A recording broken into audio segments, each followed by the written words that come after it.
नमस्कार दोस्तों, स्वागत है आपका हमारे channel PS classes for CSE में। दोस्तों हम यहाँ पर स्टैक डिस्कस कर रहे थे। तो दोस्तों प्रीवियस लेक्चर में हमने स्टैक की हेल्प से एक्सप्रेशन कन्वर्जन डिस्कस कर लिया था, कैसे इनफिक्स टू प्रीफिक्स जाते हैं, कैसे इनफिक्स टू पोस्टफिक्स जाते हैं। और दोस्तों स्टैक की हेल्प से हमने प्रीफिक्स या पोस्टफिक्स को एवेल्युएट करना भी डिस्कस कर लिया था, कैसे हम एवेल्युएट करते हैं यूजिंग दी स्टैक। दोस्तों आज हम स्टैक को इम्प्लीमेंटेशन देख रहे हैं यूजिंग दी लिंक लिस्ट, या फिर हम ये भी कह सकते हैं कि आज हम स्टैक ये भी देख रहे हैं कि स्टैक को कैसे मैं डायनामिकली इंप्लीमेंट कर सकता हूं। दोस्तों इससे पहले हमने स्टैक का implementation with the help of अरे देखा था। तो अरे में दोस्तों स्टैटिक होती है, मतलब एक बाजू वाले की साइज मैंने फिक्स कर दी तो स्टैक में सिर्फ उतने ही एलिमेंट हो सकते हैं, उसके आगे हम उसमें एलिमेंट नहीं डाल सकते। पर दोस्तों यूजिंग दी लिंक लिस्ट, मैं हमेशा जब भी लिंक लिस्ट का यूज करूंगा तो इसके हेल्प से मैं जो भी डेटा स्ट्रक्चर बनाऊंगा उसको मैं डायनामिकली बना सकता हूं with help of link list. क्यों? क्योंकि लिंक लिस्ट हमें dynamically number of node add करने की परमिशन दे देती है। तो दोस्तों उसी की हेल्प से यहां पर मैं डायनामिक स्टैक बनाने वाला हूं। तो चलिए दोस्तों स्टार्ट करते हैं आज का लेक्चर। तो दोस्तों स्टैक को अगर मुझे डायनामिकली इंप्लीमेंट करना है तो उसके लिए मैं लिंक लिस्ट यूज करता हूं। तो दोस्तों कैसे, जरा आप समझिए। सपोज ये मेरी लिंक लिस्ट है, मैं यहाँ पे एक छोटी सी लिंक लिस्ट बना रहा हूं। मैंने लिखा यहाँ पे स्टार्ट, और दोस्तों ये कुछ हमारी ऐसी लिंक लिस्ट होती है। सिंगली लिंक लिस्ट की बात कर रहा हूं मैं दोस्तों, ये मेरी सिंगली लिंक लिस्ट है। ये इस तरीके से मैंने स्ट्रक्चर बनाया हमारी सिंगली लिंक लिस्ट का। यहाँ एलिमेंट हो कुछ भी हो सकते हैं, 9, 5, 4, वो मैटर नहीं करता, ये मेरे एलिमेंट है।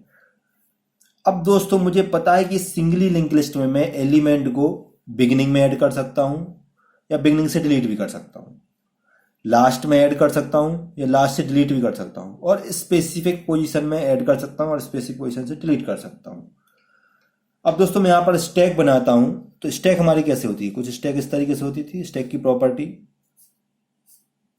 ये स्टैक होती थी, 0, 1, 2, 3 और ऐसे बढ़ती जाती थी। और दोस्तों स्टैक की प्रॉपर्टी क्या होती थी? टॉप जहां पॉइंट करता था वहां तक एलिमेंट होते थे, ऐसे। ये सपोज ये टॉप है। स्टैक क्या बोलता था कि मैं टॉप से एलिमेंट को क्या कर सकता हूं? पुश कर सकता हूं, और टॉप से भी क्या कर सकता हूं? पॉप कर सकता हूं।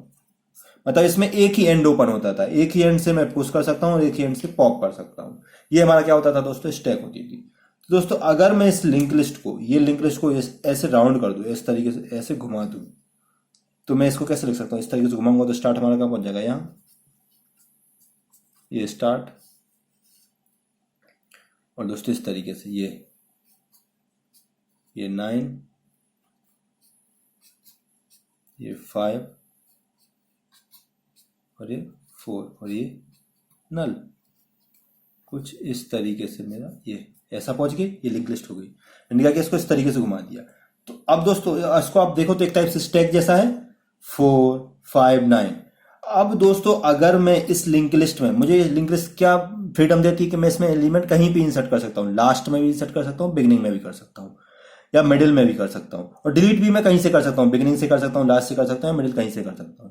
तो दोस्तों अगर मैं इस लिंक लिस्ट को रिस्ट्रिक्ट कर दूं, मैं बोलूं आपको क्या करना है, डिलीट भी कहां करना है? From beginning. और मैं आपको बोल दूं कि आपको इंसर्ट भी कहां करना है? At beginning. तो दोस्तों क्या हो गया? जो इंसर्शन है उसको मैं क्या बोल सकता हूं? वो हमारा क्या हो गया? वो हमारा पुश हो गया। और जो डिलीशन है उसको मैं क्या बोल सकता हूं? पॉप हो गया। तो दोस्तों अगर मैं यहीं पे क्या करूं, एलिमेंट को पुश करूं और यहीं से एलिमेंट को क्या करूं? डिलीट करूं, तो दोस्तों ये जो है मेरा कैसा काम करने लगा? एज अ एक स्टैक जैसा काम करने लगा। और ये स्टार्ट क्या है हमारा? स्टार्ट हमारा क्या रहेगा? टॉप। ये स्टार्ट कैसे वर्क करेगा? ये वर्क करेगा हमारे टॉप के जैसा। तो दोस्तों हो गया वही, टॉप जिसे पॉइंट करेगा वो मेरा लास्ट एलिमेंट होगा। ऐसे यहां होता है, देखो टॉप जिसको पॉइंट करता है वो हमारा क्या होता है? सबसे लास्ट एलिमेंट या न्यूली एलिमेंट। तो यहां भी टॉप जिसको पॉइंट करेगा वो सबसे लास्ट एलिमेंट होगा। टॉप को एक आगे बढ़ाऊंगा, एक एलिमेंट इंसर्ट कर दूंगा, टॉप को आगे बढ़ाऊंगा, एक एलिमेंट इंसर्ट कर दूंगा। तो टॉप हमेशा किसको पॉइंट करेगा? लास्ट एलिमेंट को। तो मैं अगर बिगिनिंग में एलिमेंट इंसर्ट करूं, बिगिनिंग से एलिमेंट डिलीट करूं, तो ये लिंक लिस्ट दोस्तों हमारी कैसे वर्क करने लगेगी? एज अ स्टैक वर्क करने लगेगी। और इसमें मैं कितने भी एलिमेंट जो है बिगिनिंग में ऐड कर सकता हूं और कितने ही एलिमेंट बिगिनिंग से डिलीट कर सकता हूं, कोई प्रॉब्लम नहीं। बस हमारी लिंक लिस्ट जो है वो एम्प्टी ना हो जाए तब तक मैं एलिमेंट डिलीट कर सकता हूं। तो दोस्तों इस तरीके से सिंगली लिंक लिस्ट का यूज करके मैं स्टैक को है जो क्या कर सकता हूं? स्टैक को एक डायनामिक स्टैक बना सकता हूं। अब दोस्तों अगर मैं कॉम्प्लेक्सिटी की बात करूं तो मेरी इस स्टैक में एलिमेंट को पुश करने की कॉम्प्लेक्सिटी और पॉप करने की कॉम्प्लेक्सिटी क्या होती थी? ऑर्डर ऑफ 1 होती थी दोनों की कॉम्प्लेक्सिटी। तो दोस्तों आप यहां भी देख लीजिए, हमें पता है कि बिगिनिंग में एलिमेंट को इंसर्ट करने की और बिगिनिंग से एलिमेंट को डिलीट करने की in a single link list complexity कितनी होती है, ऑर्डर ऑफ 1। तो इसका मतलब क्या होगा, जब मैं लिंक लिस्ट की हेल्प से स्टैक को इंप्लीमेंट करता हूं तो मेरी कॉम्प्लेक्सिटी पे भी कोई फर्क नहीं पड़ता, वो भी मेरी कितनी होती है, ऑर्डर ऑफ 1 ही होती है। तो दोस्तों कॉम्प्लेक्सिटी भी हमारी यहाँ पर हैंडल्ड है प्रॉपरली, मतलब कॉम्प्लेक्सिटी में भी कोई फर्क नहीं आने वाला है, और मैं डायनेमिकली लिंक लिस्ट को स्टैक को इंप्लीमेंट भी कर पा रहा हूं। मुझे स्टैक की फिक्स साइज की प्रॉब्लम भी हमारी सॉल्व हो रही है। अब दोस्तों अब बात आती है इसकी एल्गोरिथम की, कि इसकी एल्गोरिथम क्या होगी। तो दोस्तों इसकी एल्गोरिथम क्या होगी, कुछ नहीं करना है, जो हमने लिंक लिस्ट की एल्गोरिथम डिस्कस की थी, लिंक लिस्ट में हमने सिंगल लिंक लिस्ट में हमने देखा था कि insert beginning from the beginning element को इंसर्ट करना देखा था, और एट दी बिगिनिंग हमने एलिमेंट को इंसर्ट करना देखा था, और फ्रॉम दी बिगिनिंग हमने एलिमेंट को डिलीट करना देखा था। तो बस वो दोनों एल्गोरिथम को अगर मैं एक साथ लिख दूं तो जो इंसर्शन की एल्गोरिथम है वो मेरी पुश की एल्गोरिथम हो जाएगी, और जो डिलीशन की एल्गोरिथम है मेरी किसकी हो जाएगी, पॉप की एल्गोरिथम हो जाएगी इन अ डायनामिक स्टैक। तो दोस्तों इस तरीके से हम इसकी एल्गोरिथम भी लिख सकते हैं।